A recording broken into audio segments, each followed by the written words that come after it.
कि मैं ज़रा इस पे आता हूँ क्योंकि आप ख़ुद भी साबिक टेस्ट क्रिकेटर के अलावा साबिक चीफ ऑपरेटिंग ऑफिसर आप रहे, साबिक डायरेक्टर पीसीबी रहे, साबिक चेयरमैन सिलेक्शन कमेटी रहे। मैं सर पहले सिलेक्शन पे आता हूँ सर, कि ये जो सिलेक्शन की है टीम में जिसमें 3 आपके विकेट कीपर को शामिल किया गया और किस तरीके के बॉलर्स, किस तरीके के बैट्समैन, कोई एवरेज टीम कहते हैं लोग, ये एवरेज टीम है। ये ना कोई प्लानिंग थी वर्ल्ड कप की, ना ये टीम जो है उस क्लास की थी और सिलेक्शन में भी बड़ी ख़राबी थी। कैसे देखते हैं मौजूदा जो टीम सेलेक्ट की गई थी सर आप?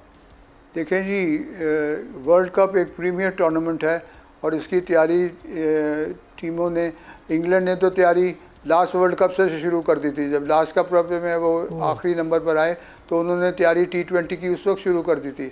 हमारे, आपने देखा होगा कि हमारे तैयारी जो थी वो बिल्कुल लास्ट मोमेंट पर की गई।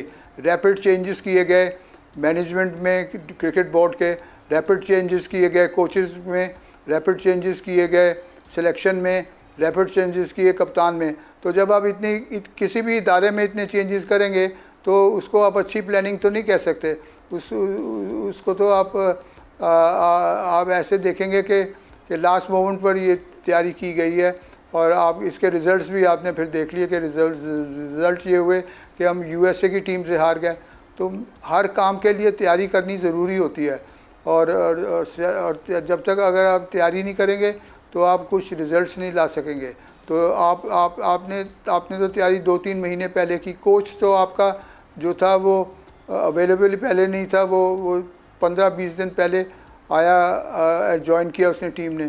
तो उसको तो प्लेयर्स के मुतालिक इतना एक्सपीरियंस भी नहीं था कि किस प्लेयर को किस जगह पर खिलाना है। सब्सक्राइब करें और बेल दबाएं ताकि कोई खबर रह न जाए।